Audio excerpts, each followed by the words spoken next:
Dr. İlyas Chachoua stands at the forefront of groundbreaking research that delves deep into the intricate world of chromatin and its pivotal role in gene expression. His meticulous exploration into the nucleus's organization, particularly the nuanced differences between the A and B compartments, has shed light on the complexities of the gene gating mechanism and its profound implications for gene expression. Beyond the technicalities of his work, which encompasses the innovative use of tools like CRISPR Cas9 system and confocal microscopy, Dr. Chachoua's dedication to understanding oncogenes signals a beacon of hope in the relentless battle against cancer. His insights into the potential therapeutic targets for cancer driven by a deeper comprehension of the gene gating mechanism are nothing short of revolutionary. But it's not just his scientific acumen that sets him apart, it's his unwavering passion and curiosity. Inspired by the intricate relationship between chromatin organization and gene expression, Dr. Chachoua's vision for the future of cancer therapy and his predictions about diseases potentially linked to disruptions in the gene gating mechanism showcase a mind that's both analytical and visionary. Here's our conversation with İlyas Chachoua. Welcome to the Spectrum of Science.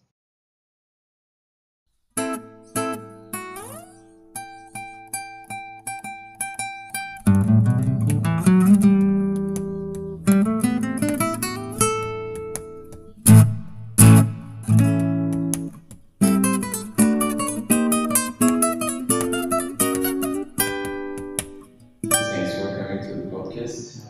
Thanks for the invitation. Yeah. So when did this love of biology spark within you? Actually, it started early, like I would say when I was around 13, 14. I was always interested in studying cells, cancer, diseases, how to cure diseases. And I had this objective in my mind to study biology, and to research, hopefully to find some cure, at least for cancer, for example. That's what drove me actually to do biology and pursue these studies. Okay, so did you have any mentors, any books that guided you? Not really. Actually, sometimes I watch documentaries when I was at that age, right? So that gave me push, to do it. I was very excited about, maybe this is my future, I can't do anything else.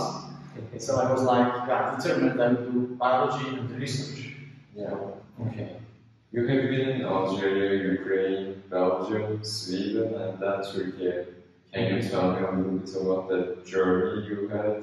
Yeah, it was a very long journey actually, yes. So I graduated from Nigeria, in biology and biochemistry from University of City in Nigeria. Then I moved to Ukraine to pursue the studies, to do masters, because basically in Nigeria it wasn't easy to go from bachelor to masters, so this transition was almost impossible because you have 2,000-3,000 students, and they accept only 10, 12. It's very competitive, yeah. I can imagine. Yeah, I went to Ukraine, then I had to study Russian first. So I learned Russian in 6 to 9 months. Alright. Not fluent, but I can understand it. Yeah, exactly. To make contacts, to express myself. Then I went to Central. So initially I went to Zaporizhia, Then I went to Central, Ukraine, where I did my master's there.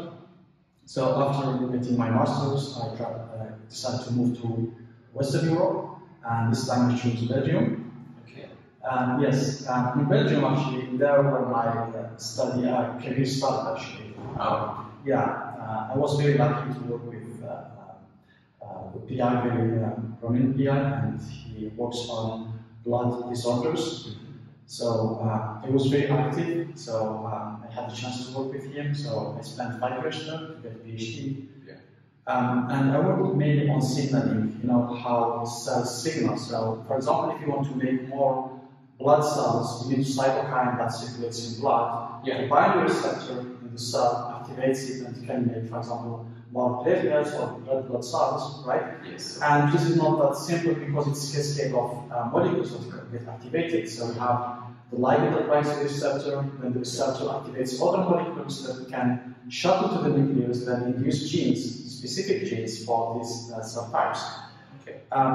Yeah, but after that, I decided to switch the field, so I moved to genomics. So I decided to study 3D chromatin organization, which has no links, it seems like almost, yeah. And at that time it was a new field, and still. So this field was started in 2003, then I joined in 2017, so it's like only 15 years. Yeah, really. Yeah, exactly. So I went to the US first. Why did you switch? Yeah, it's a long story actually, because my objective wasn't still to understand how we acquire mutations. Yeah. You know, these mutations are responsible for many diseases, right, of course, especially cancer. So how do we get these mutations? Is it random? People they say it's random. Yeah, definitely. But I've heard that before. yeah, but the problem, if it's random, so we have 3 billion nucleotides in your genome, right? So if it's random, you may get a mutation, right? Yeah. But for me to get the same mutation is almost impossible. So you need 3 billion people, so in each every 3 billion people you can get the same mutation. Okay? Yeah.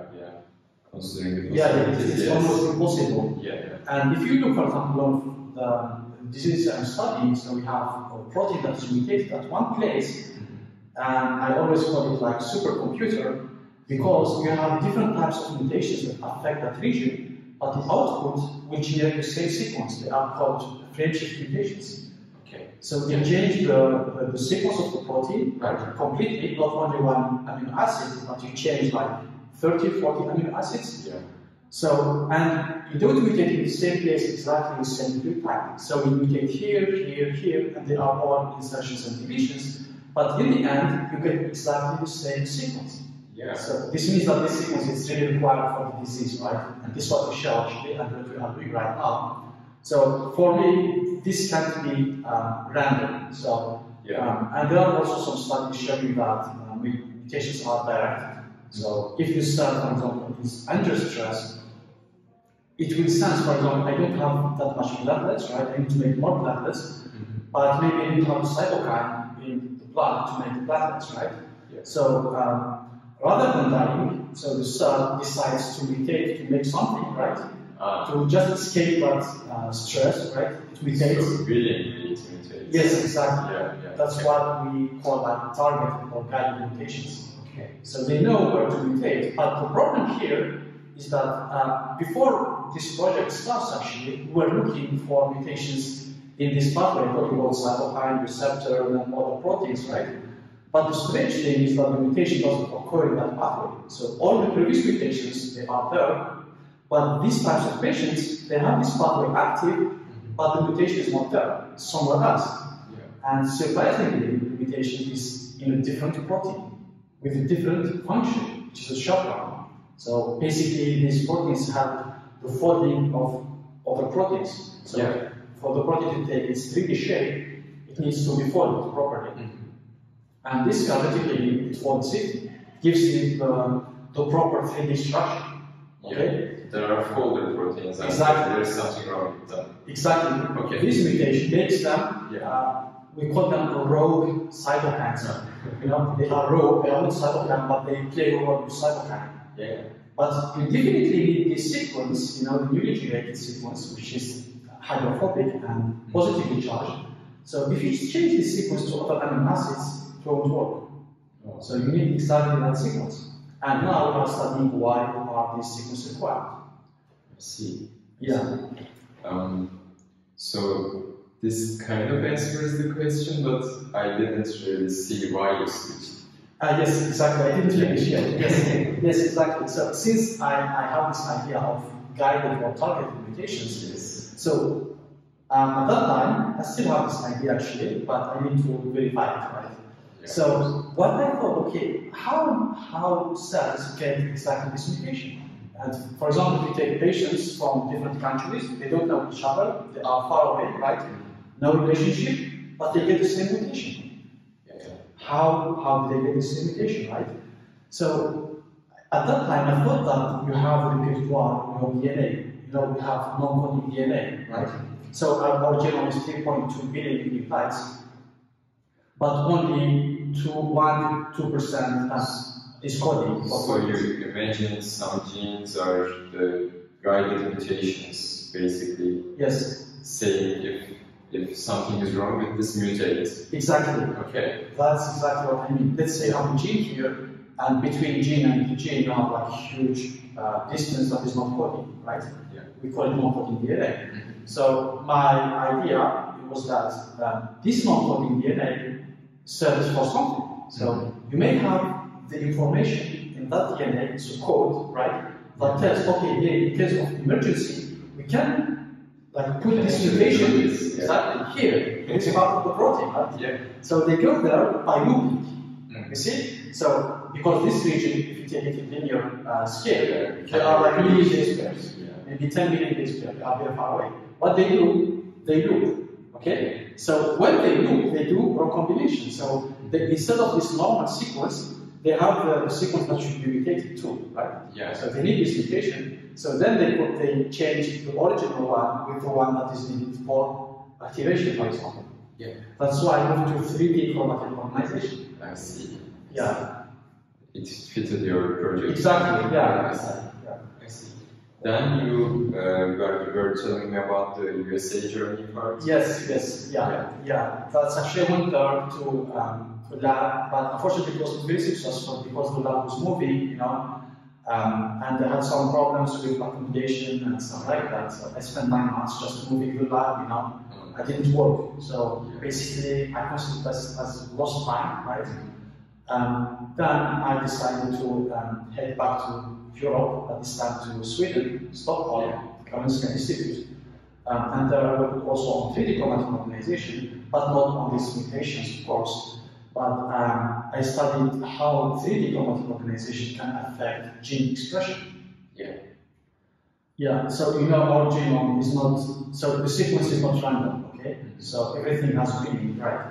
So, but this linear sequence is not enough to express the genes normally, okay? Certain genes, they need to be expressed, others need to be pressed. And if you express ones, they have to be expressed at a certain level, right?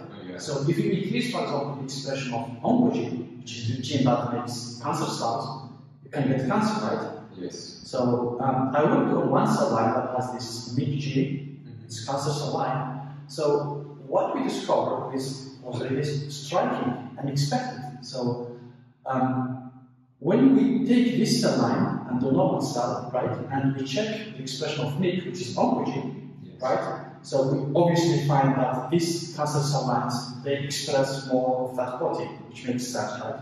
So we need more of that protein to push the cells to grow. Than white type.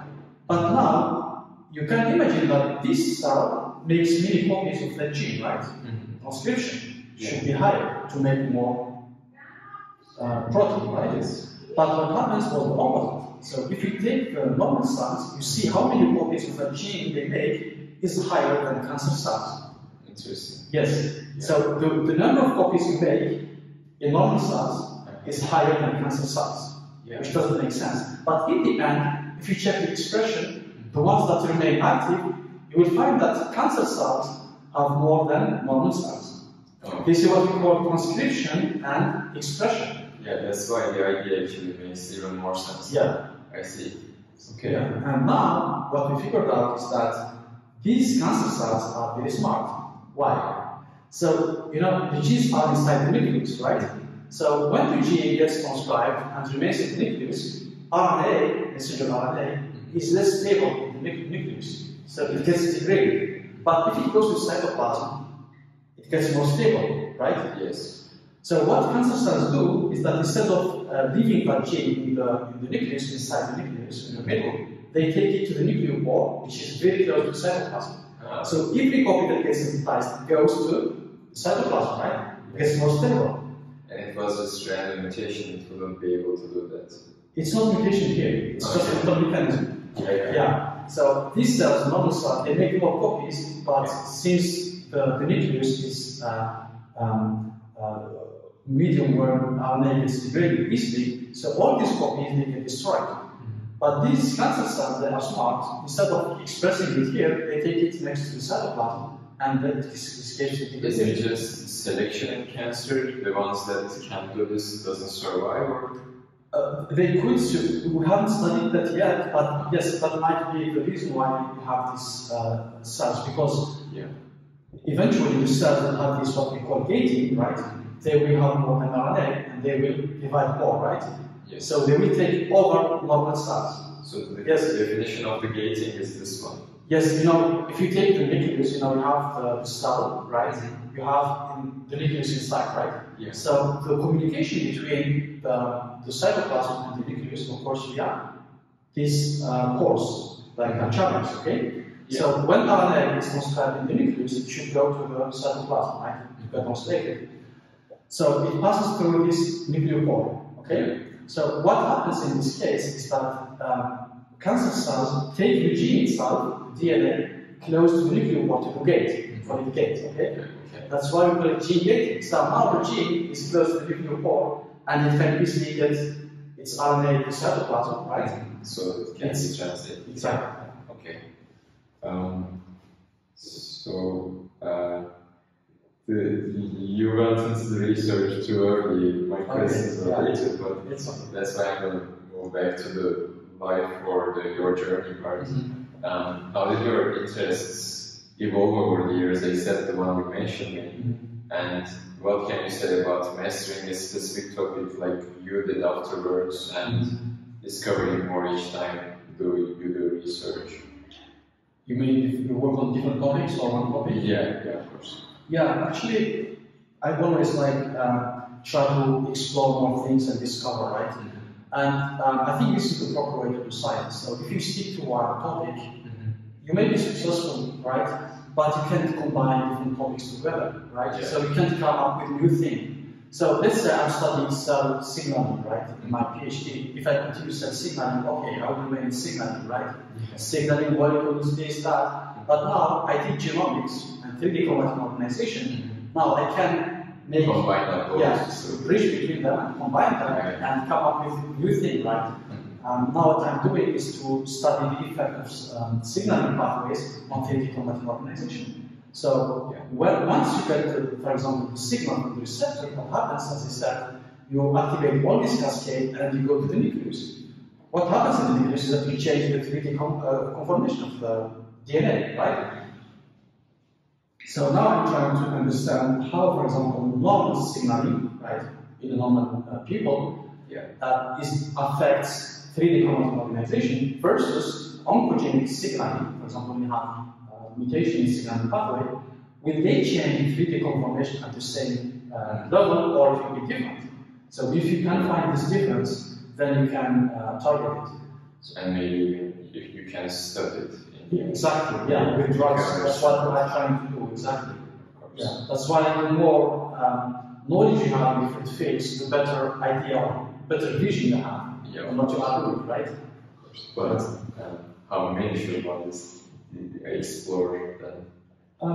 I mean, as much as you can. For example, if, like our undergrads and grad students, right, they can go and do some internships, right? So you explore this, that, and you learn, but you have to work on it. So if it's an internship like 3-5 months, is not enough, I would say.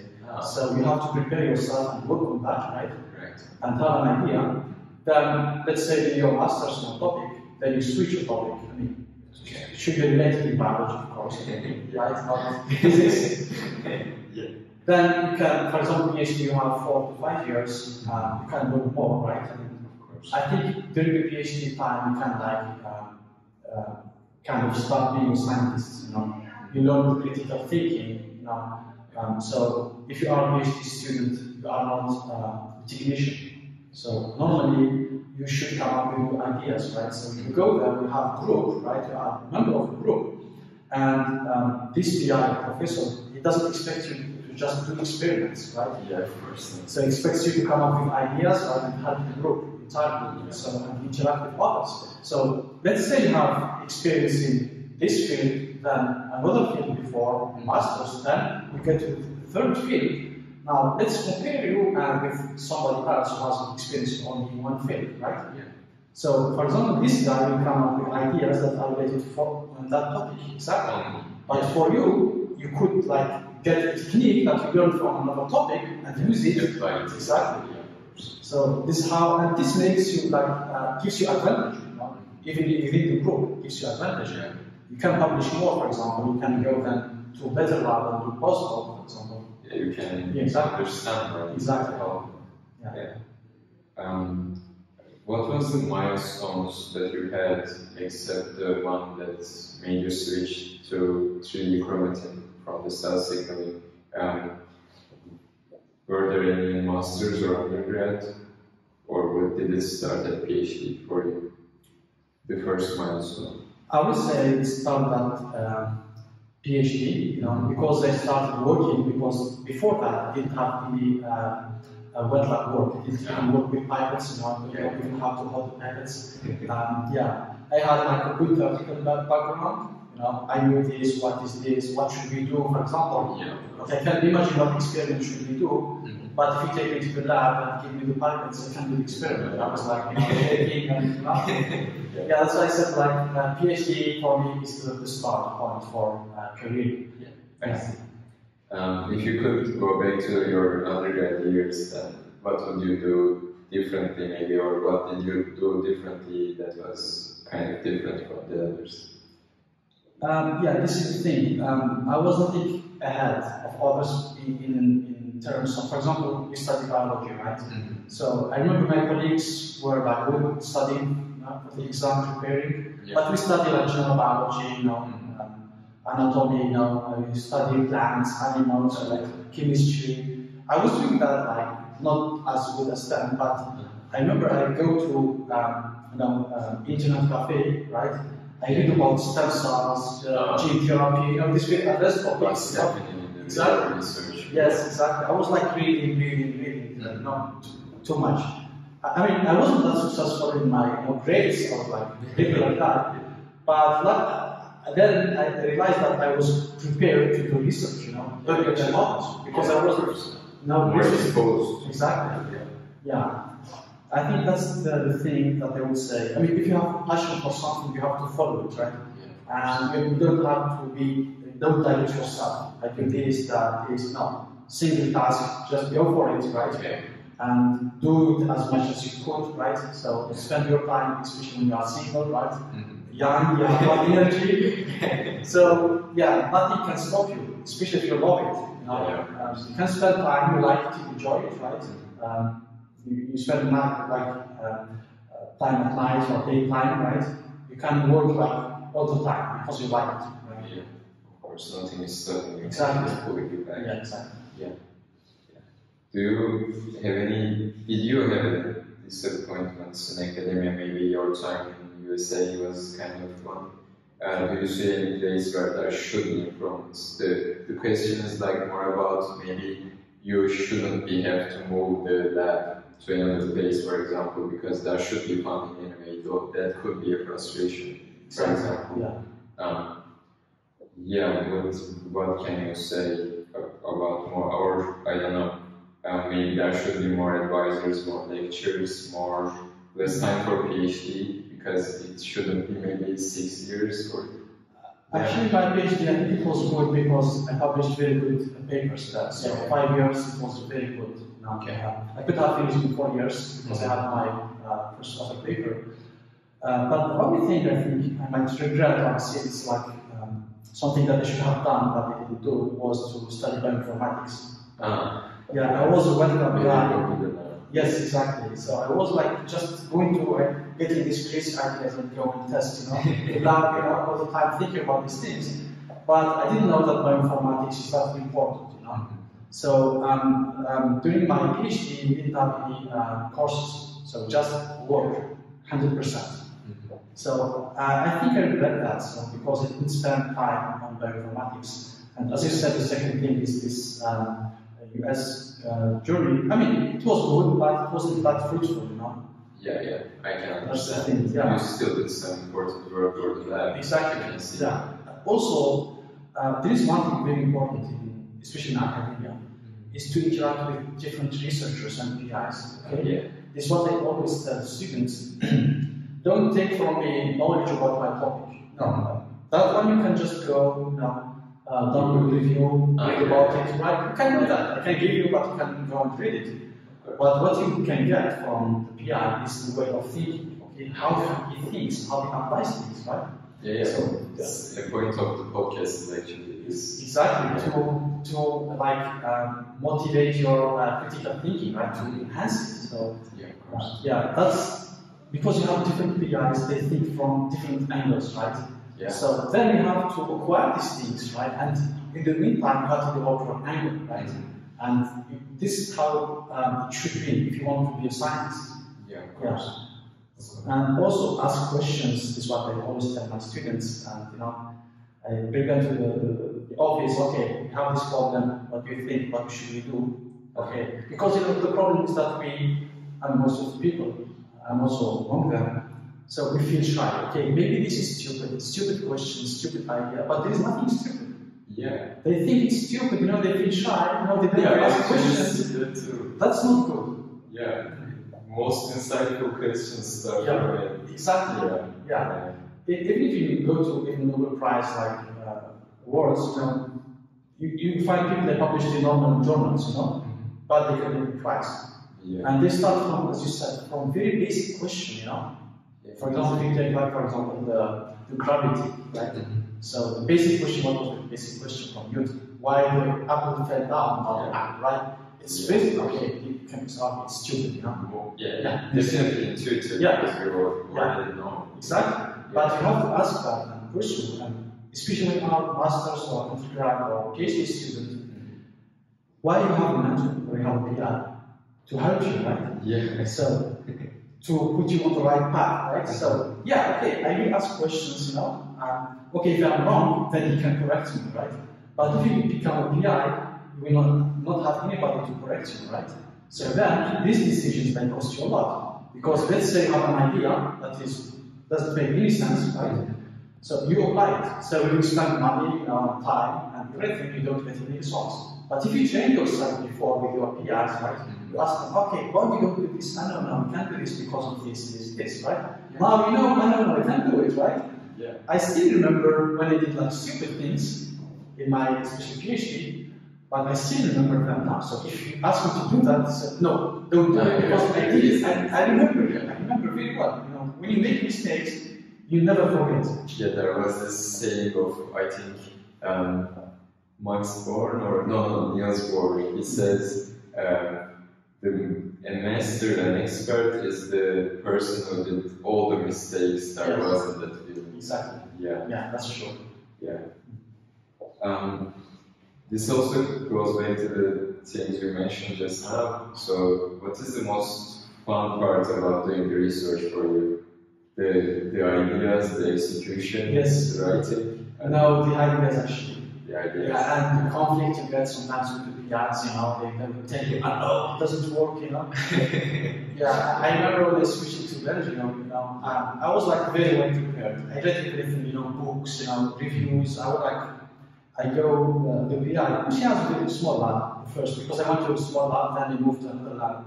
Yeah, I was like every day coming up with new ideas. Why don't we try this? Why don't we try this? Why don't we try this? She likes that, but it was too much for her. Oh yes. Elias, no, you can't do that in my lab. You have to move to another lab. So okay, great. Then I moved to a bigger lab where they have meals, right? And this guy was very welcoming, He wants somebody who's like enthusiastic, motivated. He wants to work, a lot of ideas, right? Yeah, I find my place there because this guy was okay. I was like, when discuss with him sometimes, he's like my student. He listens to me carefully. It's a good idea, or maybe you can change this and that, Yeah, awesome. Yeah, he was like someone welcoming new ideas because he has beliefs, and he wants to discover stuff, right?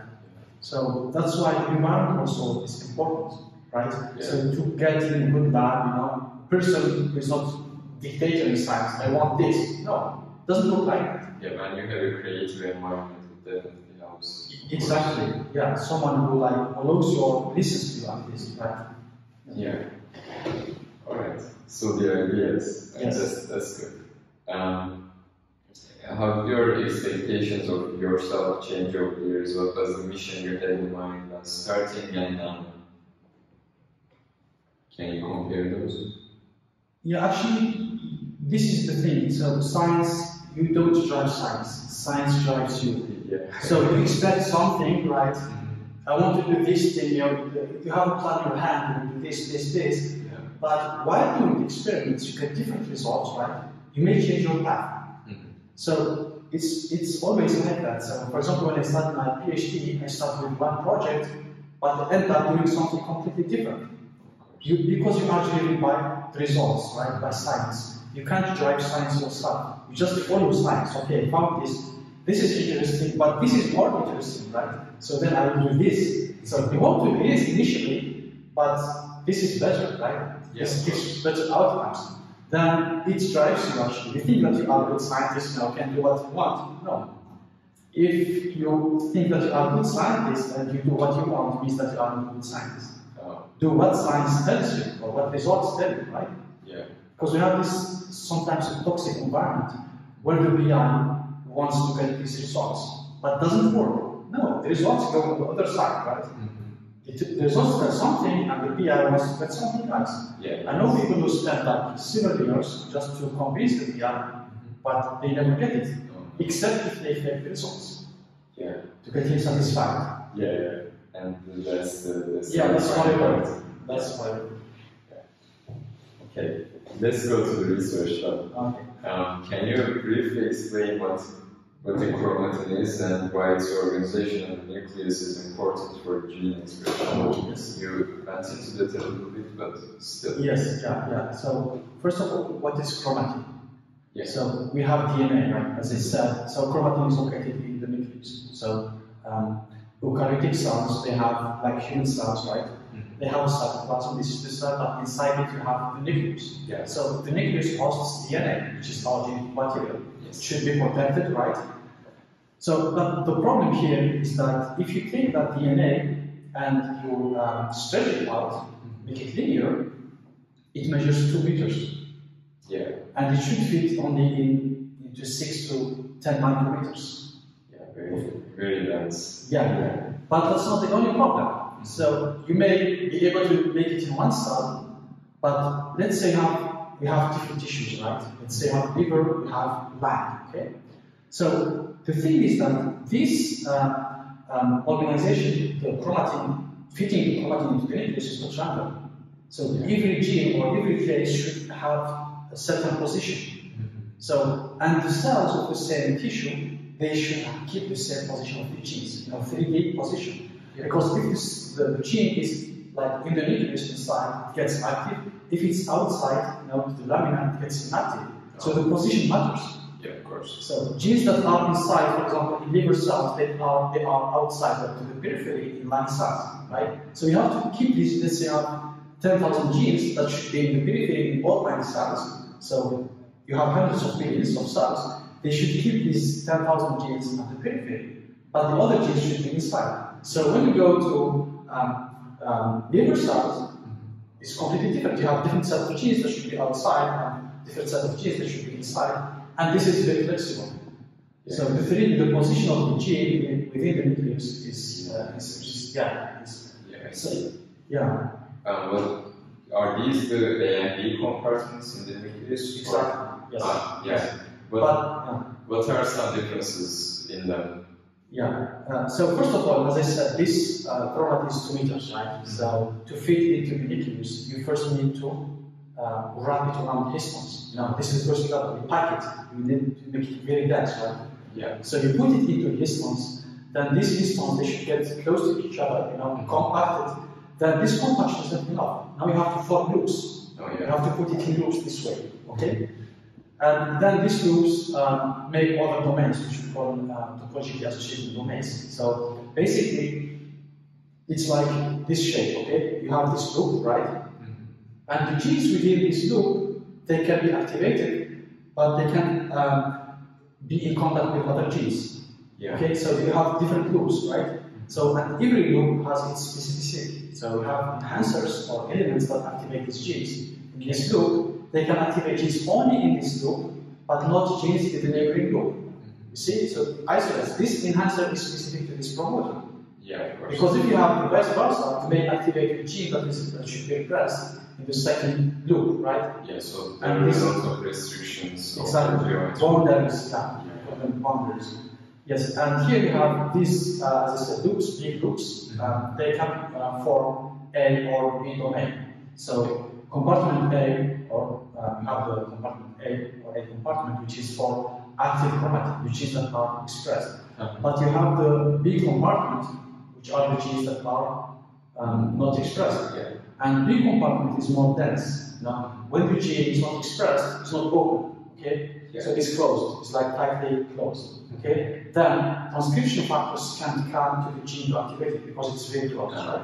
But when it's active, it gets released, right? Now you have factors that come there and make copies. Oh, great, great. How does the gene gating mechanism work other than the part you mentioned, and why is it crucial for gene expression? Is another question we have. Yes, yes, that's an excellent question, I would say, because actually gene gating has been discovered before us, but in insects, for example, and yeast. So what we discovered in our lab was the gene gating in mammalian cells, right, and in cancer cells. So now the question is the gating specific to MYC or to oncogenes, or other genes also are gated, right? So this we still don't know. We are now working to see if these genes are gated or not. The second question is, for example, at the developmental stages, right? So when you have embryo, for example, or anything that develops, right? Yeah. So at each stage, you have certain genes that are expressed. Oh, of course. And they are highly expressed. Are these genes gated or not? Right? So because the cells or nature tends to preserve energy, right? Yeah. So yeah, this is what you are interested in actually. So to see at different stages of development. You are expecting to see. Yes. Yeah. Yes, exactly. Okay. Yeah. That's the direction you are going. Yes, exactly. Okay. Yeah. About gene gating, actually, we found that there are factors. So how does this chromatin or gene goes to the nucleus? So you may have something to pull it, right? Yeah. So we found many factors, but one very interesting factor is called CDCF. And this CDCF is actually anti-texture protein. So this CDCF, we have other protein called coenzyme, they make this 3D shape of DNA, right? So if you don't have these two factors, you lose this 3D, you lose gene expression, right? So, and this CDCF, we found it in an enhancer. So we have a gene, let's say I have a MYC gene I talked about. To be expressed, it needs an enhancer, something to enhance it, right? To make it expressed at a high level, right? So what happens is that CDCF is located at that enhancer, right? Well, once it binds to the enhancer, then it looks with MYC, right? Yeah. Then the nucleopore component will bind to CDCF, and then it pushes it to the nucleopore. Oh. Yes. Enhancer is also some kind of a carrier. Yes, yes, exactly. And when you take this slide, only this slide, like 5 nucleotides, you use the gating. And now the cells become exactly as white type, or normal cells, just like 4 or 5 nucleotides. Interesting. So that can happen as random, though, right? No, this we do it in the lab. What I'm asking is this: if it's just 5 nucleotides that need to be mutated to, can it just start happening within me also? Can I start developing even more? For example, more gating. The previous part you said was embryo has probably a gene gating mechanism also, and gene gating mechanism is directed by this enhancer protein complex. Then it can, if I mutate at a random position and 5 nucleotides of me changes, that can happen. It's not random, no, because each factor, called transcription factors, they have binding sites specifically. So you have to, this factor, let's say this is super enhancer, and the factor will bind here, right? How it binds them? There is a specific sequence that we recognize. So this one recognizes, for example, this sequence A, T, C, G, right, for example. So if you take this A, T, C, G here, now this factor will be able to bind. But if I mutate here, it will not affect. But let's say that's not correct yet and it doesn't bind. Yes. Then it suddenly mutates and it can bind now. Again. Yeah. Yeah, then you can acquire it. Okay. Yeah. It is. Or if you acquire it somewhere, for example, you prevent the binding here, but it binds here. Yeah. By mutation, right? Another site that is nearby, yes, this might also lead to gating. Okay, alright. Can you explain the role of the nucleopore complex in the gene gating mechanism? Yes, what we have shown actually, as I said, this CTCF will bind to DNA, right? Yeah. To the gene and the enhancer. Then you have another component of the nucleopore called ILIS. Okay. That binds with the CTCF, they interact right together. Then this binds to another component of the nucleopore called NUC133. So this makes like a chain of transcription factors that pulls it to the nucleopore, right? And this nucleopore is huge, it's a big gate, it's like rounded, and it has many proteins. It's more complex than you would expect, I guess. Yes, yeah. Yeah, interesting. Does it have to be this way, you think, or is there something, I don't know, the local minimum of the energy may not have been found there, or well, because it's too complex to me. Yes. There are a lot of elements involved. Yeah. Do you think it's the lowest energy you can achieve this moving? Without this? Maybe without using this nucleopore complex, for example. Yes. Can you achieve the same thing with lower energy? No, that's the thing. That's the lowest energy. Yeah. That's the lowest. Otherwise, what would you need? You need other like a complex of proteins that will bind, right? Oh, yeah. You need kind of something like an engine, right? And this needs sort of DNA ATP, right? Okay. So you have to take that one with like free complex. So you take it there free, and you have to maintain it there. But if you attach it, no need to maintain it. You don't need any force to push it, right? Yes. No need. But if it's free, then you will need more energy. I think this is the purpose of these cancer cells, is to save energy, okay? With this energy, make maximum proteins that are required for them.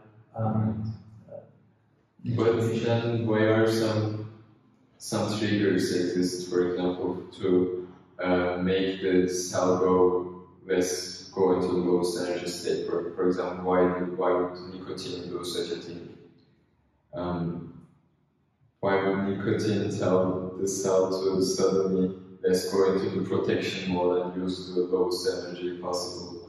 Yeah, that's something different, because here you are, so this is the thing, so cancer cells are tending to proliferate, right, to make more cells. Yeah. So now you can achieve that by a lot of energy, right? So you need to use a lot of energy. But these cells, they found another way to save energy, right?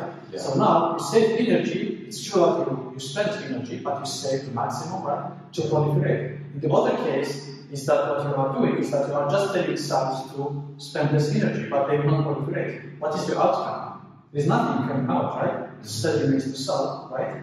But in this case, you get many cells, right, with this amount of energy. Yeah. Is this have been shown, or is it just an intuition you have?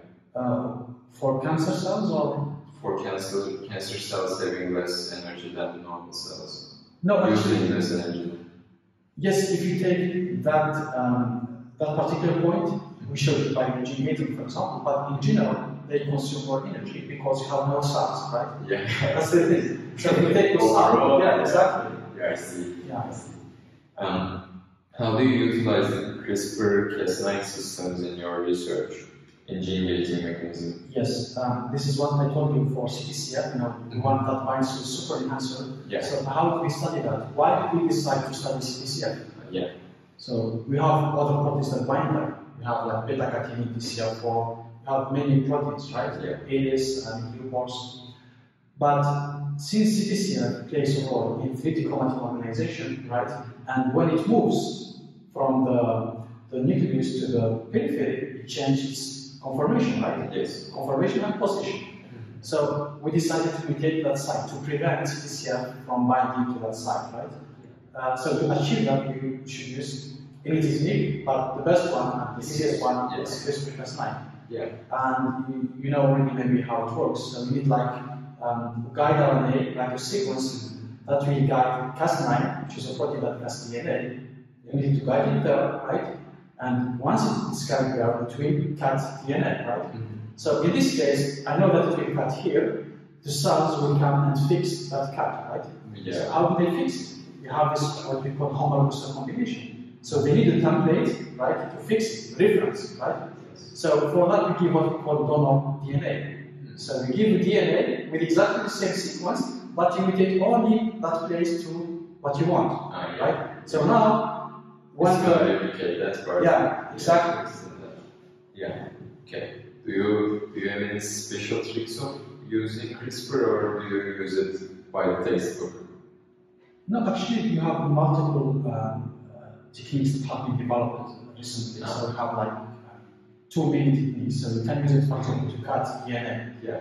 You can use it to cut RNA. You can use it to just prevent expression. You don't cut anything, right? You stop that gene from being expressed. You fuse it to other protein, repress it, and you back it up. So when Cas9 goes to that gene, this repressor will repress that gene, right?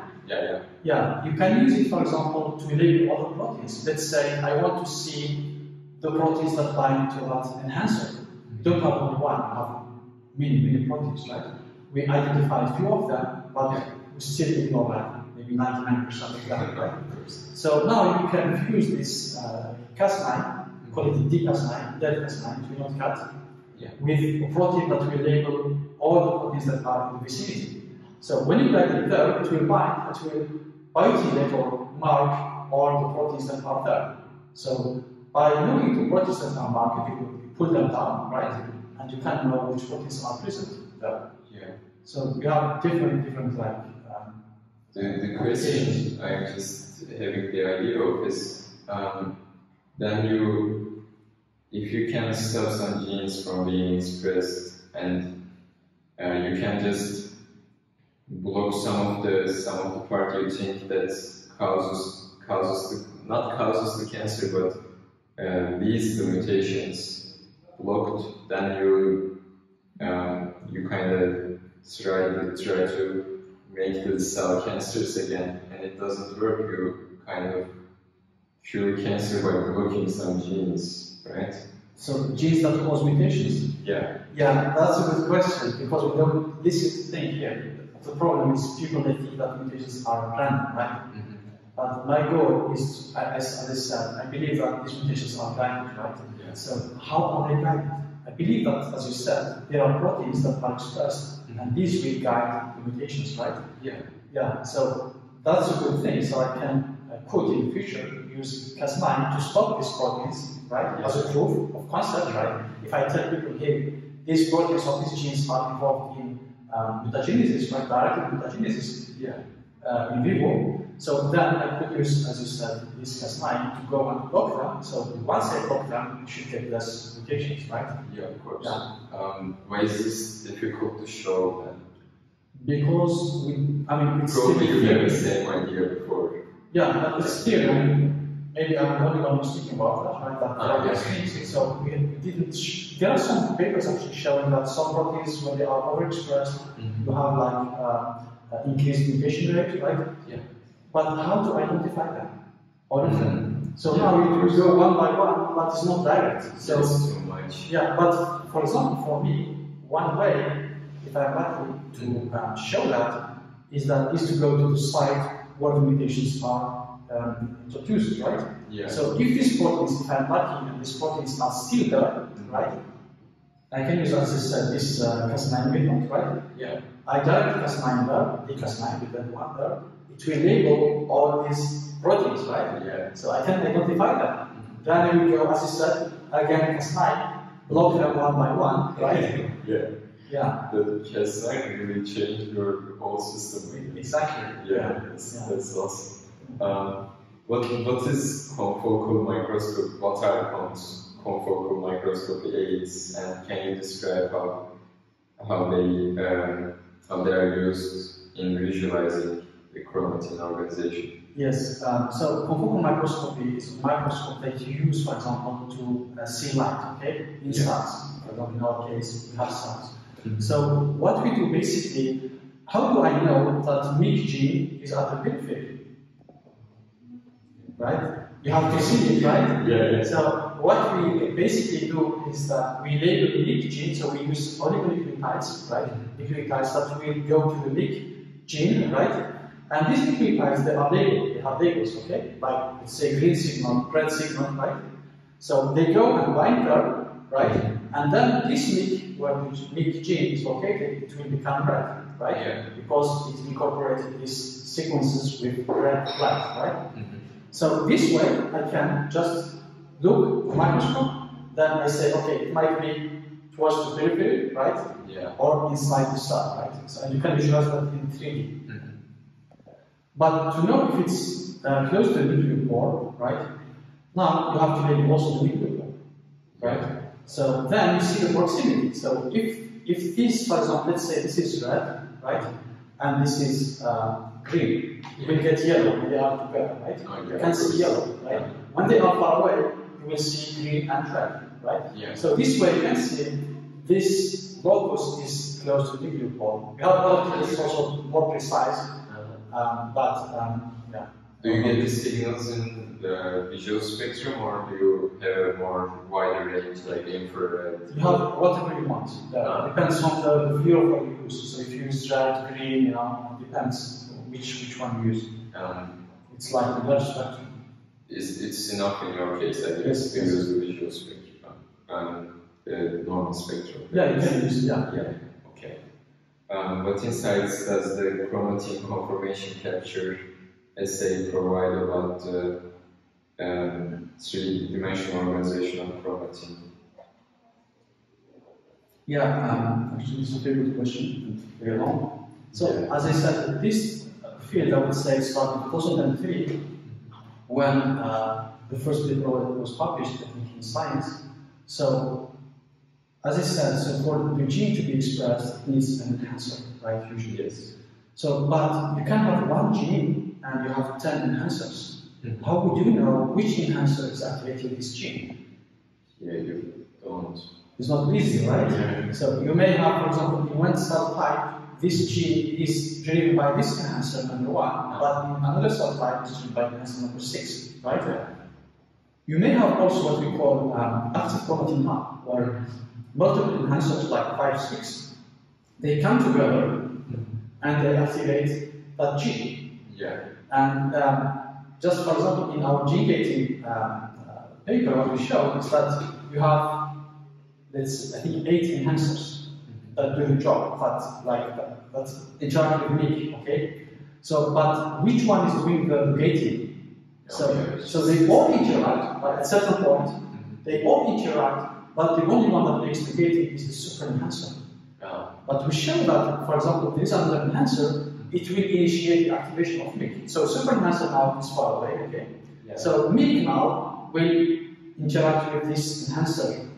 We call it D, right? Or number 4. Yeah. Right? It will interact with it. It starts transcription, then it moves a little bit. When it gets close to the periphery, now you have the switch of enhancer. Now it switches the enhancer because the super enhancer. Yeah. Why we call it super enhancer? It's super. It makes even the transcription higher, right? So instead of getting, let's say, 1,000 copies, you can get 1 million. Oh. So the normal enhancer makes it boosts transcription, but the super enhancer it makes even more, right? It's like kind of a cluster of enhancers together, not one enhancer, many enhancers together coming together. Are these enhancers also involved in cancer? Yes, usually, yeah. You can find them in stem cells, for example. That's why you want to study, for example, in developmental stages, you know, when you have development, you may have these super enhancers. But yes, they are associated with cancer. Yeah. Are the normal enhancers become suddenly super enhancers? Yes, you may acquire sometimes when there is in one cell line, just they acquire a few mutations in that enhancer, then it becomes super enhancer. That's how they have been discovered. Oh, yeah. So basically the super enhancer binds more proteins, okay? So more to recruit more people, right, to drive the transcription. Yeah, so now how to know which enhancer is interacting with me, for example. So you need this 3D conformation, right, to know. So, so to know, for example, if you have one enhancer and one gene you want to study, you use what we call TAC. So this technique actually allows you to detect, for example, the interaction between two loci, for example, promoter and enhancer, right? But in this case, for example, when we have like 10 enhancers, how do we know? You can't study them one by one. That will be tedious, takes most of your time. So you use another technique called 4C. 4C allows you to know all the enhancers of the elements that interact with your gene. But you have one gene of interest, right? You use it and you discover or detect all the other elements that interact with it, right? Small, all of them. But let's say you want to study 10 genes with 15 enhancers. You should use this 4C 10 times, right? Yeah. So in this case, we developed 5C exactly. So this allows you to detect interaction between your known genes and multiple enhancers. But if you want to map the interactions genome-wide, you don't care. Any contact between two elements you detected, you use high C. Okay, this is the high C. So basically, any contact between chromatin elements genome-wide, they will be detected. Yeah. It's more powerful. Then we have the chiplet or high chip. So the difference, for example, high chip is the same as chiplet, just a better technique. So it allows you to detect the interactions genome-wide, but only interactions that are mediated by specific transcription factor. Let's say you do high C, you find all the interactions, right? But you don't know which proteins are mediating these interactions. I talked about CTCF earlier, right? That mediates these interactions. Let's say I want to know only these interactions mediated by CTCF. Now I have to target CTCF first as a protein, put it down, and see only the interactions that are mediated by this factor. And this is very powerful. What are the other things you can do with it? Are there more, or with what? With this technique of I don't know, I missed the pronunciation. Hygiene. No, this is it. So you want, for example, let's say you want to see how, for example, CTCF involved in cancer, for example, right? And you want to know where exactly, right? Where it mediates wrongly, for example. Because in my case, CTCF binds to super cancer, right? That makes it stop, right? So, but I don't know. So, for example, when I delete CTCF from cells, I lose this gene gating. I lose this overexpression. I know that CTCF is involved, right? But where exactly? I don't know. So now I can pull it down from normal cells and cancer cells and compare. So CTCF mediates looping between this gene and this gene and this gene, but all these are shared with normal cells, right? Common. They may not be involved, right? But it also mediates the interaction between super enhancer and MIG. This is present in cancer cells, but it's not present in normal cells, right? That is okay, maybe this is the target, right? I understand. Why did you want to study oncogenes in the first place? Is another question. Why cancer rather than any other disease? Because it's the most biggest one, or? You hear it every day, right? Cancer.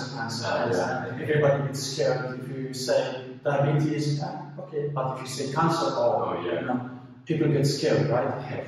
So that's why most people are interested in cancer, right? If you talk, for example, about cancer, everybody will listen to you. Of course. Nobody likes cancer, right?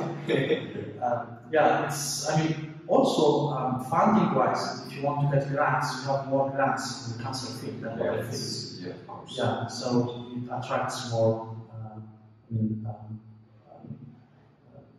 foundations to give money.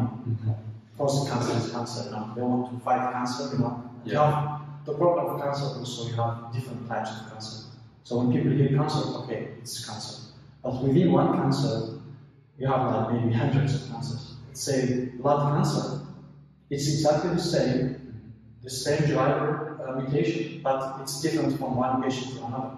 Oh yeah. Needs, yeah, specific. So for example, the drug that someone can take, other people cannot take it because we don't have it. It's not the same.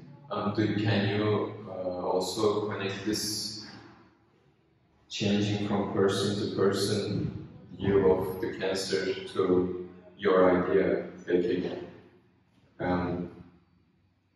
If it's random, you would expect it will change from person to person, but if it wouldn't be random, why would it change from person to person? Do you have any intuitions on that? I'm just challenging the idea. Now it depends on where the patients get the mutation, right? So let's say someone got it in P53, which is the gene that protects the genome, right? It's called one in the genome, right? Yeah. So this gene, again, it's confident that it's not random, because this gene is mutated in 50% of cancer patients. 50%, if you take any patient, 2 patients, you will find one of them has P53 mutation, right? And P53 is very, very 0.0001, the whole P53 entire gene of the genome. And you have only one nucleotide, so you go like 0.1001. Right? So why that mutation occurs in these patients, right? So it depends where you have the mutation. You get it in P53, for example, or you get it in driver, for example, in signaling pathway, for example, JAK start pathway. You can get it in RAS, for example. Yeah, depends where you get it. But even if, let's say, these patients, they have the same mutation, like, let's say we talk about hereditary, right? But the way you treat them might differ as well, because that's not the only mutation. We have what we call driver mutations, the ones that drive the disease, right? And you have passenger mutations. So passenger mutations can be different, right? Even the timing when you acquire the mutation makes a difference. So let's say one patient has these 2 mutations and the other has the same 2 mutations. But this patient developed this mutation first, then this mutation first. But the same patient developed this mutation first, then this mutation. So this makes a difference. You can't treat them like in the same way. They might be different completely cancers. Alright. Do you see a lot of manipulation of ideas in molecular biology? Because since it attracts a lot of money, for example, I want to study something random, and to get funding, I connected to the cancer by a vague thing. Yes. Do you see? Yeah, we can see it even worse actually. Because this is the thing, they're just sort of getting money, funds, right? So some people at the end they may think that this is like that's the worst thing possible. They like do it regularly. They just want to show something, and there is one famous story I always tell, which happened in Japan. So there is one field called stem cell field. Okay, so stem cells are cells that can give rise to different cell types. I know. You know that, right? So if you want to make, for example, a normal cell, you like reprogram it to be a stem cell, right? Which is very beneficial. For example, let's say I have a patient with hematopoietic stem cell mutation, right? So the stem cells of the blood are mutated, right? So these ones will always give cancer. Okay, so you need to replace them with normal cells, or make transplantation. So we can take stem cells from one person healthy and give it to that patient, right? But the problem here is that that patient will react. Yeah, exactly. You don't match, you will kill them, right? So, but the best way is to take, for example, from you, reprogram it and make it hematopoietic stem cell, right? So this was the breakthrough that the guy Yamanaka got the Nobel Prize, I think, in 2006. And what happened, sadly, is that there was one postdoc in Japan. They were working to find, because here you need to manipulate to add plasmids, genes inside, right? Do many things. They want to get like a better way to make that, right? Easier.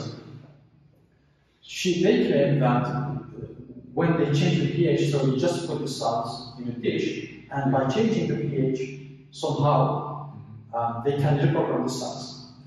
Yeah, that's what like breakthrough. Awesome. Yeah, exactly. But the problem, they don't know where to fit the results, because this one everybody was looking for it, right? So then they published in Nature actually, by prestigious journal. Oh, Nature didn't realize this. No, they can't come to the labs. Okay, they trust, of course. But when other researchers try to replicate it, they couldn't. They try, and they can to the lab, and they look how she did it, and she couldn't replicate it herself. Okay, yeah, it was like a scandal, you know. Then I don't know if the head of the institute or the PI committed suicide because of that. Oh, yeah. Wow. Yes. That's really terrible. Yeah. So it happens in science. It's stressful environment, so you have to be ready for it. You know, if you don't tolerate stress, you know, just don't go to it. Because everything depends on you. I mean, you understand also the PI who wants to get results to get money, right? But some PIs like they push too much, right? So for you, either you get fired or you fake the results, like please do PI, right? And this happens a lot. You just fake the results. And how common is this P hacking, I guess you can call it, or data hacking in molecular biology? Because I kind of don't know. It's not that, I mean, not every lab is doing it, and also maybe the PI doesn't know. The student wants to publish to get, I don't know, position or to go to postdoc or to defend. You can't really track it and say how much, but it happens. It happens. Okay. Yeah. Any ideas on how to fix it? Maybe. No, you have to fix people themselves. No, but maybe the pressure of the PIs doesn't help, for example. Yeah, you can't convince everybody. I mean, the stress is stress, you know. Okay, when talking right now, right, okay, I shouldn't stress, but while acting, right, I'm in a position to make decisions, to get money or to get fired, you know. You may not tolerate that. Exactly. To make it. What inspired you to study the relationship between chromatin organization and gene expression? You kind of answered this, but we can move on from this actually. The next question is, how do you envision the future of cancer therapy? Do you think it will be person to person always, or will we find the one specific thing that cures all, for example? If we go, it's not easy, but now there is this immunotherapy, you know. So now you develop like cells that can kill cancer cells, and you train them in the dish. This is, I think, it's very promising technique. Might kill cancer cells, but to get rid of all cells, cancer cells, I'm not sure. So I'm not expecting that field. So this is promising. You can kill different types of cells, right? But you have to train them, right? But if you go to like the molecular level and you would like to develop drugs, that's not easy. You can't kill all the cells, you know, all cancers, because they have different causes, right? And even as I said, cancers with the same mutations, they may differ, right? And we have also what we call predisposition. So you may have some, what we call them SNPs, right? Which only one single type change in your genome, right? That makes you maybe more exposed to cancer or less, right? So that's the thing you have to take into account as well. So, I mean, cancer treatment is very, very complicated, so it's not that simple, you know. To predict. Regular people, you know, cancer is cancer, but to us, it's not cancer, it's cancers. I mean, acid, you know. And maybe even the realization would be some of them are really, like you say, not random, and some of them are actually maybe that's another finding that's possible out there. The thing is to find a common way. I mean, it's still, I mean, like not realistic, but if we could find, for example, I talked about MIG, right? So MIG is the gate to cell cycle. That one that makes the cells recycle, right?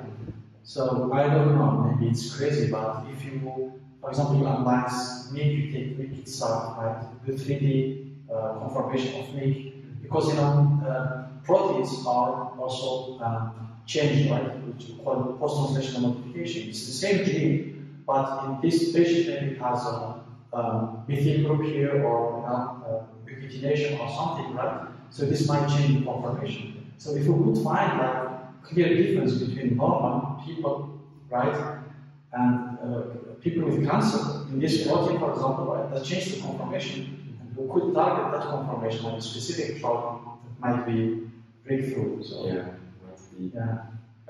Will you work on this in the future? Yeah, you know, in science we have what we call low risk and high risk projects. Yeah. So this is the high risk. Very high risk. It may work like spend millions, but you don't get anything. It's just theoretical, right? Like crazy analysis, right?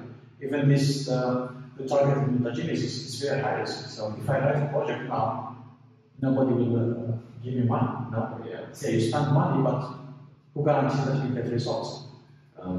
There is more theoretical things needed for this. I mean, this can work as a side project. So let's say you are working on a project, right? But then you have some money left, you can utilize it, or for example, you do an experiment, you include one sample, right? It's okay to not affect your research, to not consume money, right? Not time. So this way you could do it, we call it side project. Yeah, why not? Yeah, high risk, high gain. So it's very high risk, but if you gain, you know, you price. Yeah, exactly. But diseases might also be caused by the disruptions in the gene gating mechanism. Do you have any intuitions or predictions on that? Other than cancer? Yeah, this we still don't know. So what we did so far is only one gene, right? So now we want to do gene gating genome-wide, right? So then do it also in other diseases, right? So this way we could know. There is also one thing that is emerging, but I'm not sure about we didn't do any experiments. But for example, when you get infected by a virus, right? Let's say COVID-19 or the virus, so the RNA of that virus will be converted to DNA, it gets inserted to your genome, right? Yeah. So maybe these genes of this virus might be treated because you need too much expression, right? Yeah. So for virus you need more RNA, right? Because you need millions of them, right? In one cell. So I think there is some, I wouldn't say evidence, but some data showing that maybe COVID-19 is related to the nuclear war somehow. So if this is correct, then we could achieve also these diseases, or at least stop or I mean, just decrease the risk, you know? Yeah. Because if you stop the gate, you will get less virus. Yeah. But this is very far right now. This collaboration is new things. Yeah, of course. Thanks for coming. And it was really good to have you. Nice to meet you. It's my pleasure also to be here, and thanks again for the invitation. And I hope it will be useful for many people, inspire some of them. Yeah, I hope so.